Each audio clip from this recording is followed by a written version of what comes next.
The Bride Who Would Not Kneel.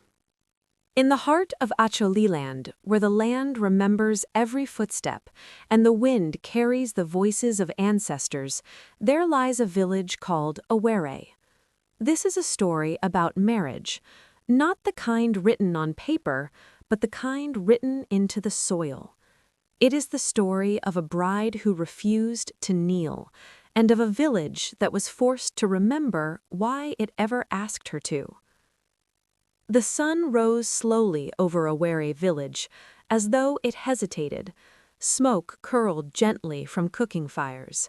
Women moved quietly between huts, tightening their lesu, lowering their voices. This was a wedding day, but it was not an ordinary one. Inside her mother's hut sat Abalo. She sat on a woven mat, legs folded beneath her back straight.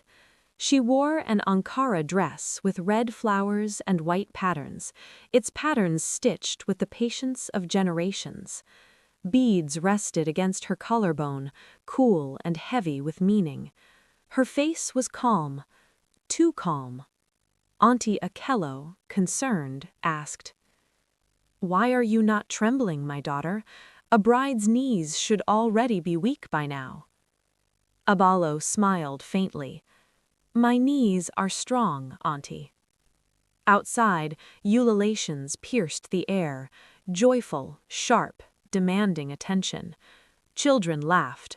A goat bleated, unaware of its fate. Today, Abalo would marry Ochaya, son of Odong. They had met in Gulu town. They had fallen in love quietly, but now they were home, and here love did not stand alone. Tradition walked beside it, and tradition expected the bride to kneel.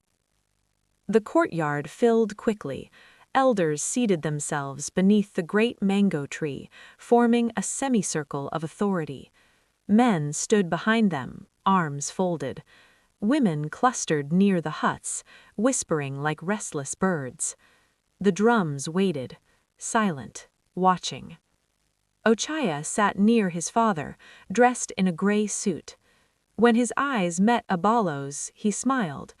There was something in the way she walked, something firm, something unbending. Auntie Acholi stepped forward. In a loud, ceremonial tone, she said, "My daughter, greet your elders." Abalo stepped into the open space. The earth beneath her feet felt cool and steady. She did not kneel. A murmur spread through the courtyard. Auntie Acholi hissed urgently, "Abalo." Abalo stood clear, steady. "I greet you, elders of Awere. I greet you." Silence, heavy, uncomfortable. Elder Okwi leaned forward, pressing his walking stick into the earth. "Daughter, have you forgotten where you are?" Abalo replied, "No, grandfather, that is why I stand as I am." Whispers sharpened. Women started whispering, "School has spoiled her." Another woman softly said, "Or maybe school taught her to ask." The elders withdrew beneath the mango tree. An elder mumbled, "This girl thinks education has made her taller than her people." Another elder said, "She brings town ways to sacred ground." Elder Okwi quietly said, "Or perhaps she is asking a question we never answered." Meanwhile, Abalo stood alone. Her heart thundered, but her feet did not move. Ochaya approached her. Softly, "Why today? Why now?" Abalo replied, "Because today is the first day of our marriage. If I kneel today without understanding, I will kneel forever without question." Ochaya said nothing, but something in him shifted. The elders returned. Elder Okwi raised his hand. "Let us not shout, let us remember." He turned to Abalo. "Do you know why a bride kneels?" Abalo replied, "I have been told it is respect." Elder Okwi, Yes, but respect for what? He paused. She kneels to the earth that will feed her home, the earth that will hold her children, the earth that one day will receive her bones. Another elder said, she kneels to show she enters marriage not as a conqueror, but as a partner. The crowd softened. Elder Okwi continued, but tradition without explanation becomes a burden, and burdens create resentment. He looked at Abalo.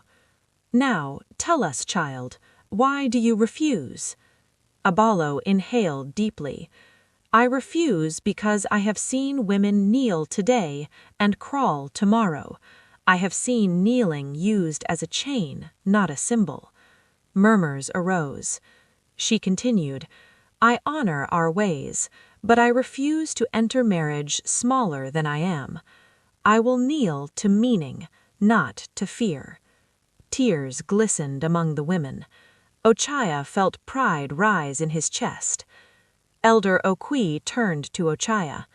Son, marriage is walked by 2 feet. Will you walk with her? Ochaya stepped forward. I will. He knelt beside Abalo. Together they faced the earth. Gasps rippled through Awere. Elder Okwi striking staff. Today, 2 people kneel, not 1. Today, respect walks on both knees. Drums begin, slow, then strong. Ululations returned, this time joyful. Food was shared, stories were told, laughter replaced tension. Abalo had not broken tradition, she had spoken to it. Years later, people would still speak of that day. Some said, that was the day girls became stubborn. Others said, that was the day tradition learned to explain itself. But everyone agreed on one thing. Awere never looked at kneeling the same way again, and the bride who would not kneel, she stood tall without leaving her people behind. Kindly subscribe to this channel to be notified for more African tales, and don't forget to leave a comment.